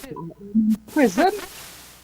Did he come across as as a person who thinks that it's okay to rape your wife and not get charged for it? Did he think Yes, that? he was of that belief that I am his wife, and whenever he says he wants, I have to give in. You're obligated. Yes, he was of that belief. Yeah. Yeah, I was picking that up because... He's entitled to your body. That is madness. Yes, we did interview someone like that, and it sounded almost similar. That because, believe it or not, there are men out there who still to this day think that it's okay to rape your wife because you are married, and because they're married, and you should not object. Yes, that was his train of thought as well.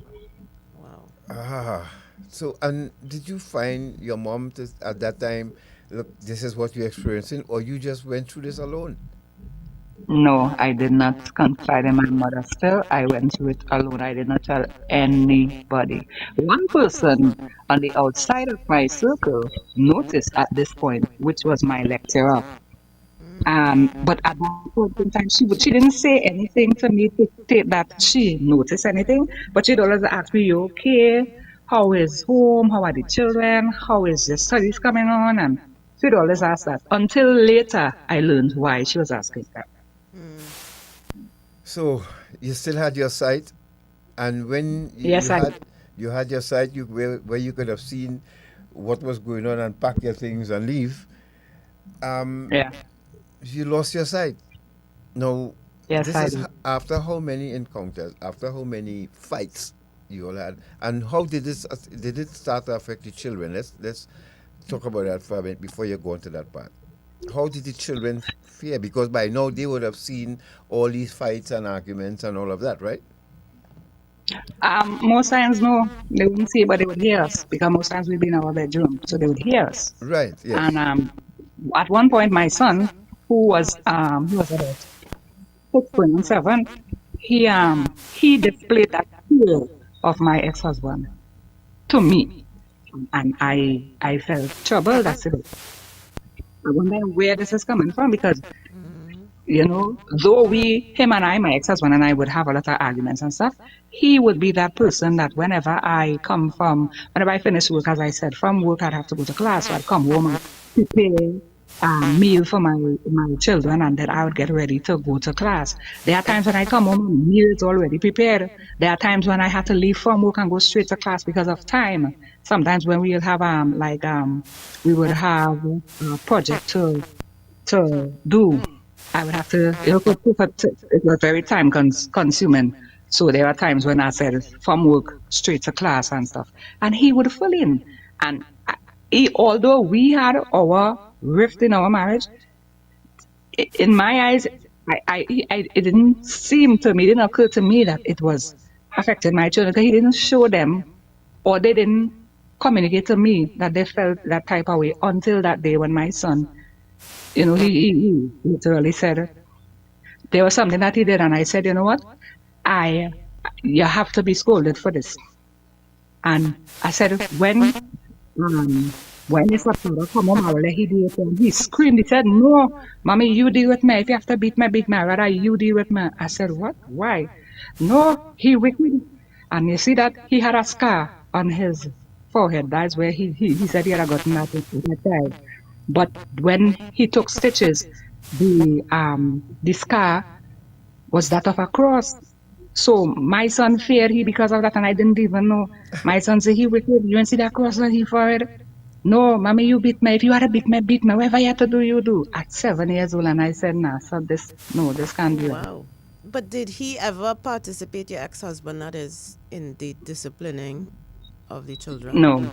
No, but just one time because my son, he really broke the rules, and I wasn't going to beat him or anything, but I know that, that father, that male figure now, that sternness, because I know when he was around, all was in order. So I said, when the father come home, I will let him deal with it. Let he give you whatever punishment he decide. No, mommy, no. Mommy, if you have to beat me, I will take my legs.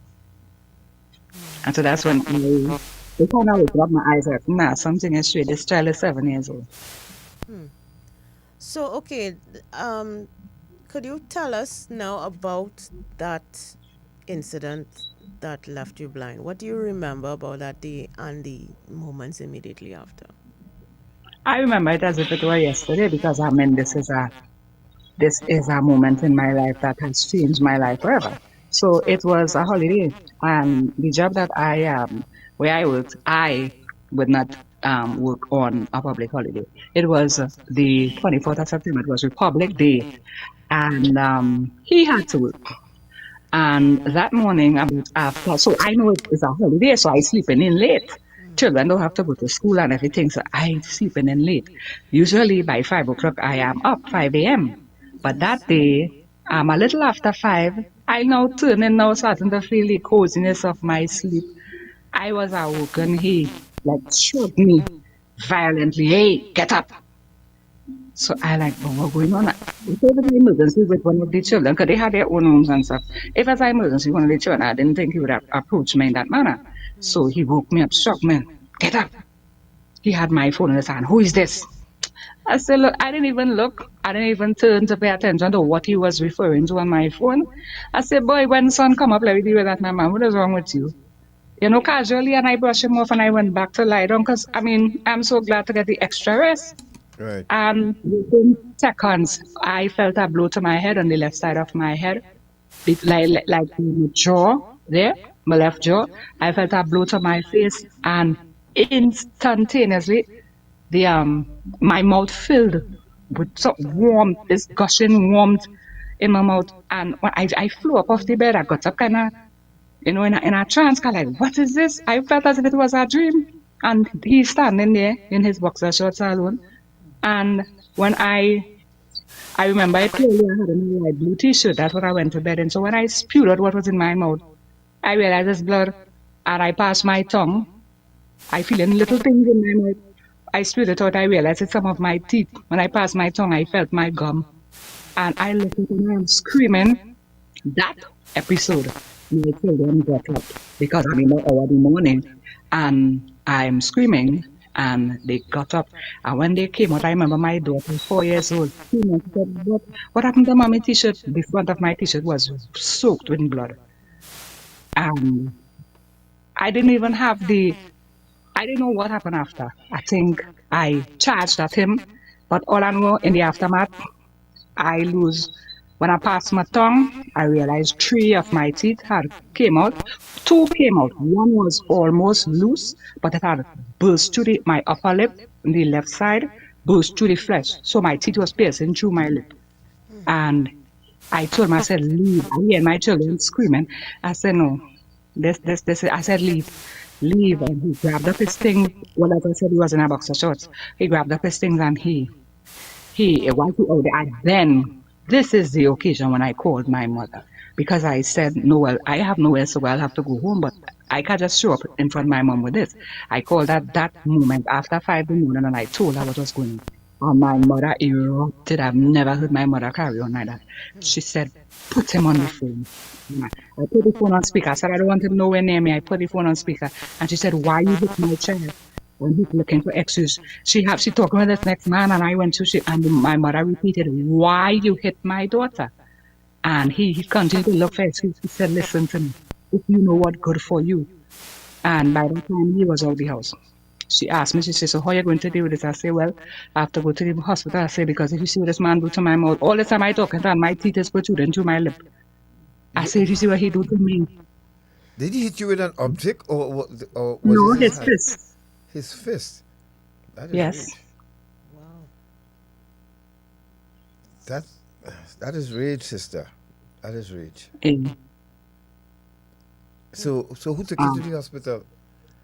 Well, at the time, one of my colleagues who, her and I, we were very close, I called her, because at that time, I'm ashamed, I'm embarrassed. I was beaten to the point where my face is disfigured. When I look at myself in the mirror, my lip is swollen as thick as, I like, what is this? And my children are there crying. I said, no. So I called her and I told her the situation. I asked her, I said, I just want to confide in her. And she said, okay, no problem. She did come.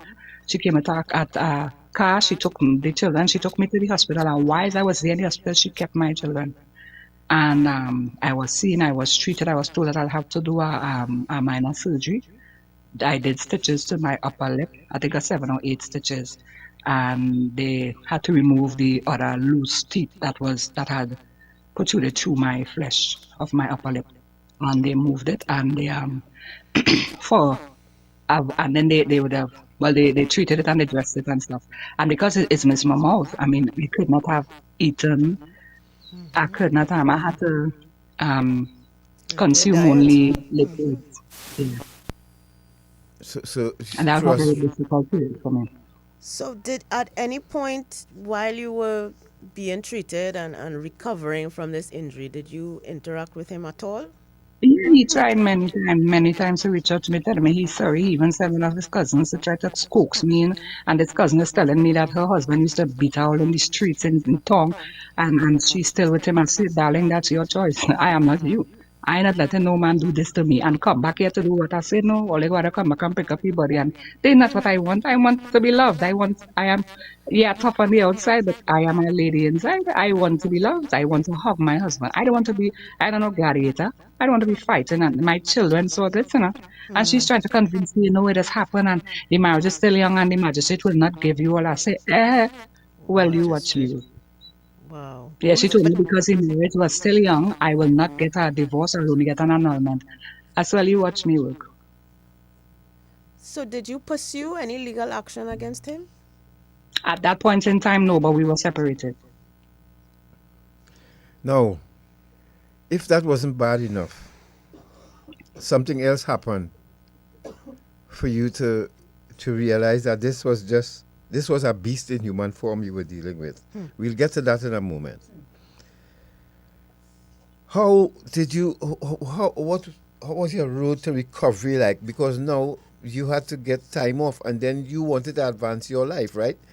You wanted to start a career as a police officer, and even to know that you had married this man, you loved him, you trusted him, and as I mentioned when we started back, the recovering from domestic violence is a journey in itself.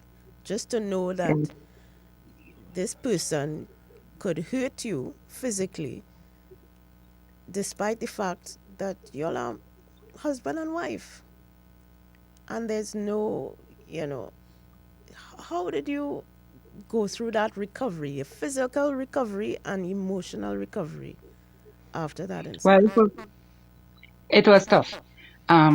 Because as I said, at that time, I'm in school, too. I'm in college, and I had to go back to class because I was gate funded at the time, and then we have certain amount of contact hours that you have to complete. So with the disfigured mouth, I still had to go to class. I still had to face my lecturer. I still had to face my colleagues, my classmates. And when questions are asked, I had to talk. And at that time, I got some time off. I got 2 weeks off. And I sought counseling because I needed somebody to talk to. And so I went there as counseling at the school. And so I went to the administrator. We had an all right rapport.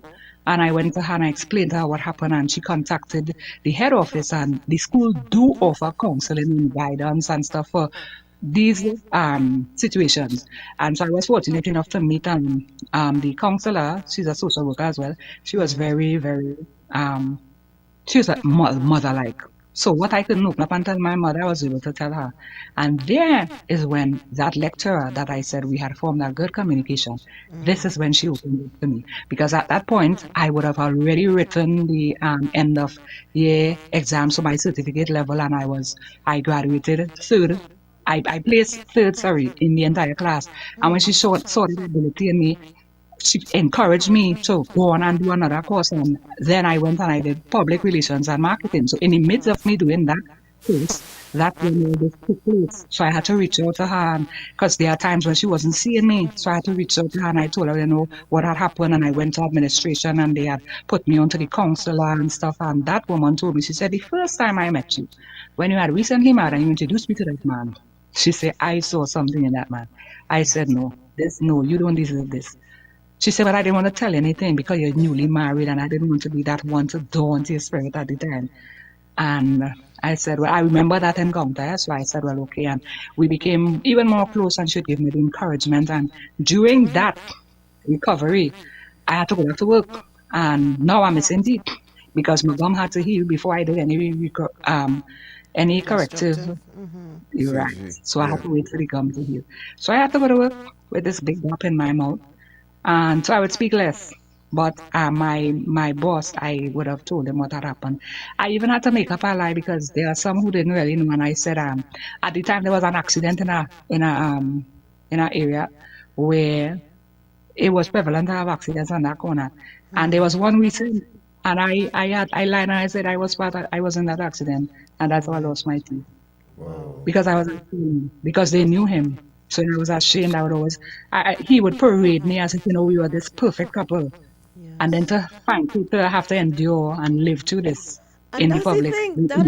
That is the conundrum with these situations, is that you are the victim of his abuse, and yet you are protecting him still. Because the people who know him, who are your colleagues, and they may or may not suspect the kind of individual it is, but yet you are the one who is burdened with the shame and the guilt, and protecting him from the piercing eyes of your colleagues, to let them know what he did to you. Now, during all this time, you wanted to become a police officer, right? Yes, I had sat the exams, and within all of this, I was in I was in the midst of I was doing public relations and marketing. I'd already gotten my CSEC subjects, and I was still working. So I did the exam, and then I was contacted stating that I was successful. As a matter of fact, I don't know if they usually do this, but I was told that I was placed ninth overall. Wow.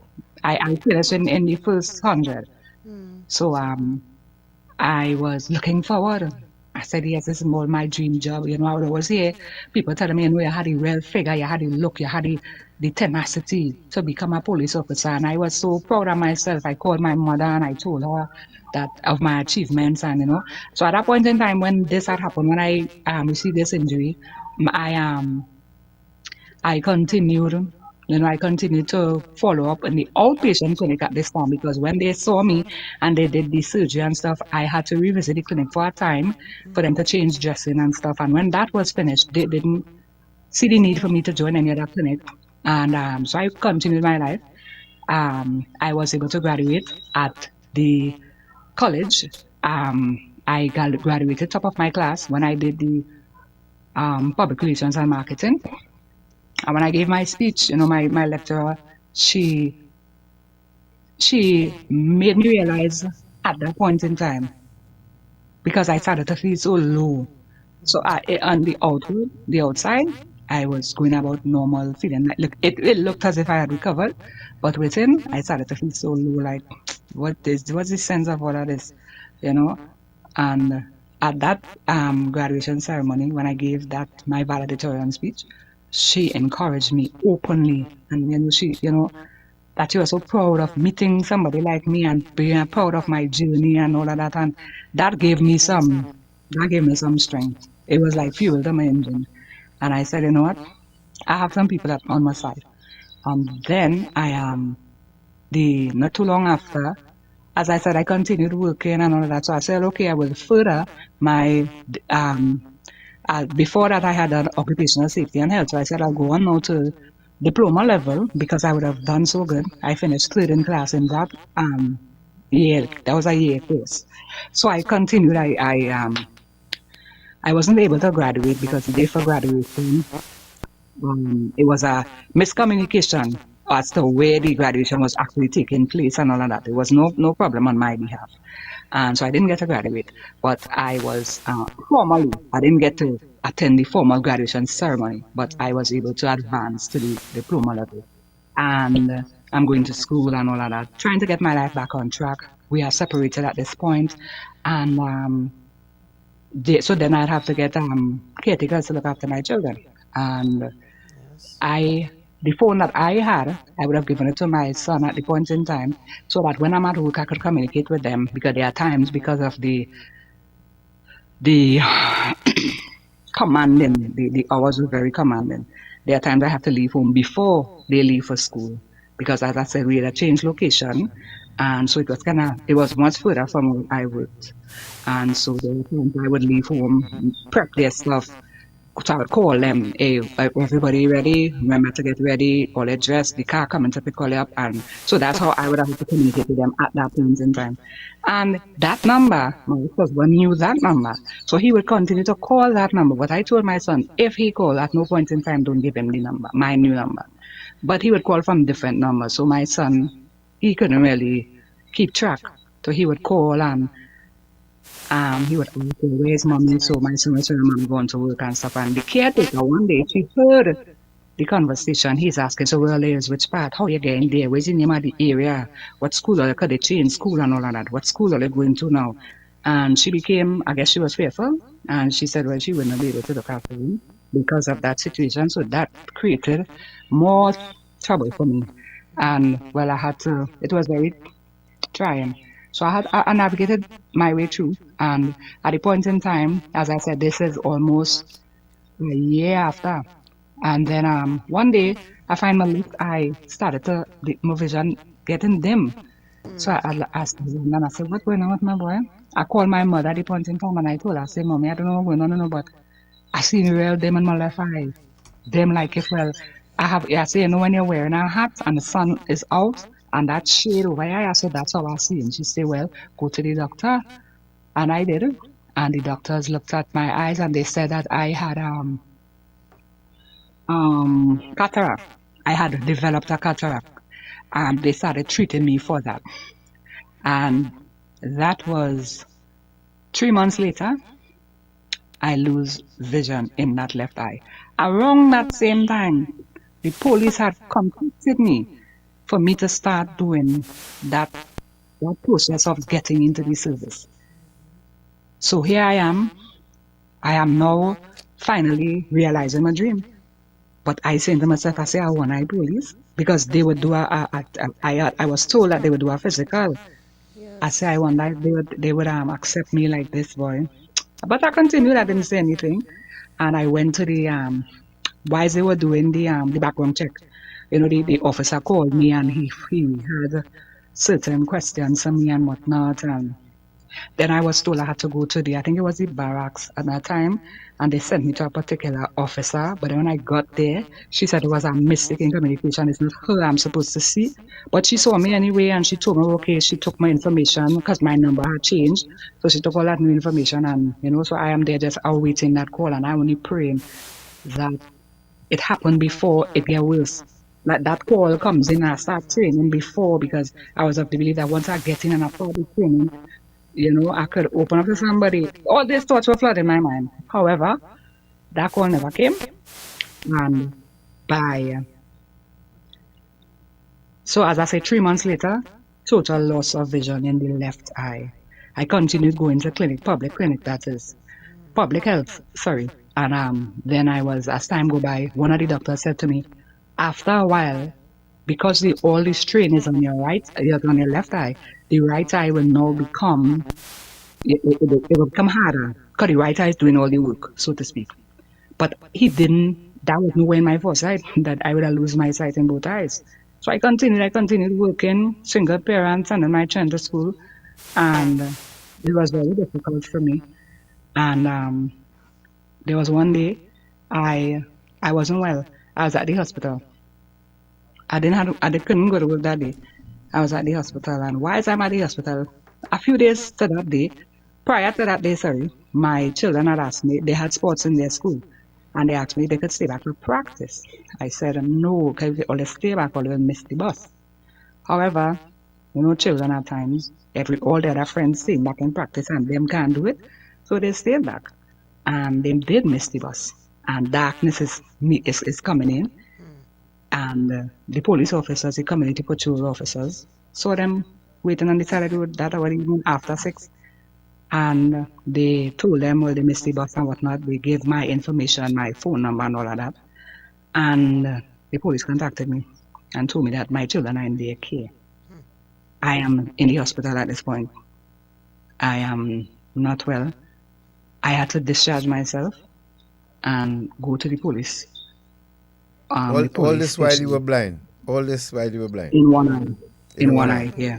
Now, you see, ladies and gentlemen, if you're just joining us, and I know you see the time running out, but remember we told you this is part 1 and part 2 of this story. Next week, please go, because this gets worse. You wouldn't believe if you think what you're hearing is bad. It got worse for Aneesa. And during this time, Aneesa, did he try to contact you and get back with you and all of that? Continuously. Yes, I want people to hear that part, how narcissists operate, and there's a cliffhanger with all of this, because during this time you found out that one of your daughters, he molested one of them. That was my baby at the point in time. That's my last daughter. How old was she at the time? 4, going on 5. She was just a few months before she graduated from kindergarten. Now, so apart from him abusing you, he was sexually molesting your 4-year-old. Yes. The same children who he was taking such good care of, and yes. We want to leave this. We want to leave this for the audience, because part 2, we're going to continue this journey from there into the system and how it treated with Aneesa as she had to adjust to being a blind person, because we could go back. So you got totally blind. You couldn't join the police service at all. No. And also to reinforce what I was talking about earlier in terms of the shame and the guilt that survivors feel, and part of the reason for that is because you know how society will react to what you tell them. They will always ask, what did you do to cause him to hit you like that? Right? They will blame you, blame the victim for the abuse that you have suffered. So it's a lesson for all of us to be less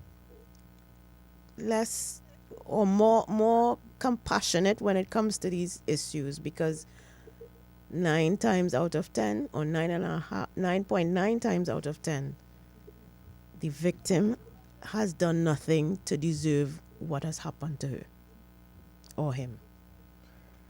Aneesa? Yes. Let's leave our listeners with this one. When did you find out, and how did you find out that he molested your and I'm stressing on this because Natasha, you left Natasha with a headache after you spoke with us the other night. Yes. She actually had to go and take painkillers to calm her headache so she can go to bed. Because this, I think I'm hardcore, but it's one of the sickest things I've heard. But just give us a brief touch on how and when did you find out he molested your 4-year-old? So, when I found out that he had molested her, that had taken place before we separated.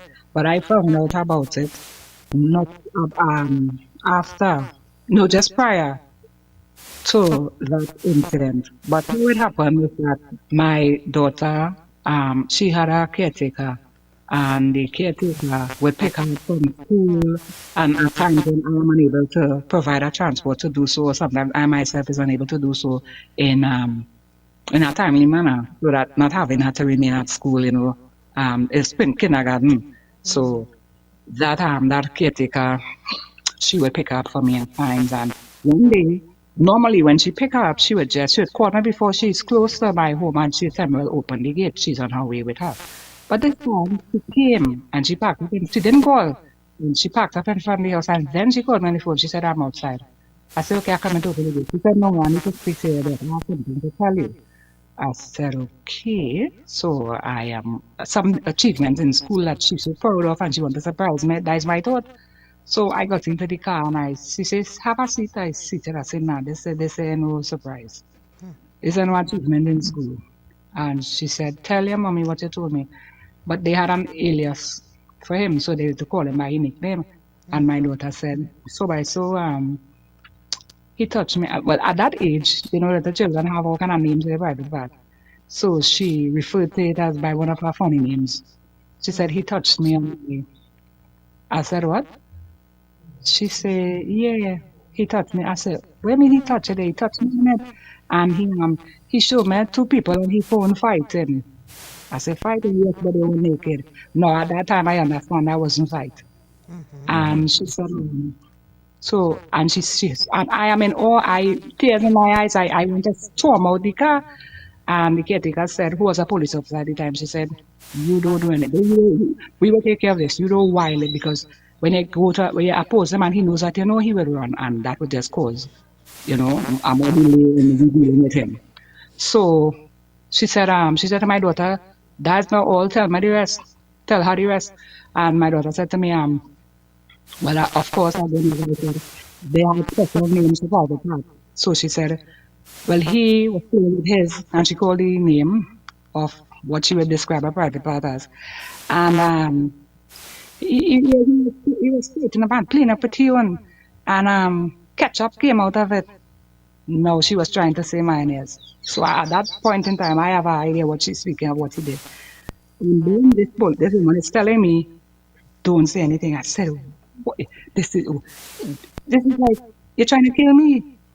Oh, you're telling me don't say anything. You hear what she just said? He said, let us deal with it, because if you confront him, he will deny it first of all, and then he would run, and it will cause more problems to us. So that was the most difficult night I could remember in my entire life. having going through the recovery, having going through facing abuse, having going through some tedious time in my life, I think that was one of the most difficult because I couldn't sleep. I am enraged. I lying on my pillow with I had my fist folded because it's like I just want to. I need to take. I don't even want the police deal with you. I want to deal with you for myself. And then when I asked her, I said, "But how you didn't tell mommy anything?" He said, "If I tell mommy, I'm not gonna see my mommy again." Aneesa, leave it right there. Leave it right there. I want people to pass this word around about you, what they heard today. All women who suffer in abuse, because this is what's about. This is what it's about. You see, the monsters, the law will deal with the monsters. We're dealing with the casualties, as we have been for the last 24 years. I don't even want to know this monster's name, but you will continue the story with us. And to answer the question, this person is not in prison. No, he's not in prison. He's not. All right? He's living his life normal. You'll hear more about that. Like I said, we're not going to call any names. We will leave that for law enforcement to take care of. If there's anything to be taken care of, what we're looking at now is saving some lives so that no one would experience what Aneesa has experienced here. The person who asked about Sketch is still on the street. I haven't seen him for a couple of days, but he, as far as we know, we're using a different approach with him this time, so we'll update you all with that. But Sketch is still alive, at least. Aneesa, we want to thank you very much for spending this time with us and creating this awareness. Next Sunday, God's willing, and we pray that even government officials will tune in to hear your story, especially those who are now in charge of social development and all that, especially to hear the challenges you face. We have a new government. Let's hope that your voice can help them look into certain situations, especially for people with disabilities like visually impaired, yes, especially blind people, how they can help them. All right? Yes. Thank you so much. Thank you so much, and sharing, we'll speak with you. We will speak again After the program. We'll call you later on this afternoon. Okay, well sir. Done. Thank you. Well done. Thank you very much. Excellent. You were great. You're welcome. And life to adjust to as a blind person is really hard, but you're an example. Thank you, my dear. Take care. We'll keep in touch. Yeah? You're welcome. Okay, then. Bye-bye. Aneesa's story reminds us that domestic violence doesn't just wound the body, it breaks families, it steals futures, and it changes lives in ways that most of us cannot imagine.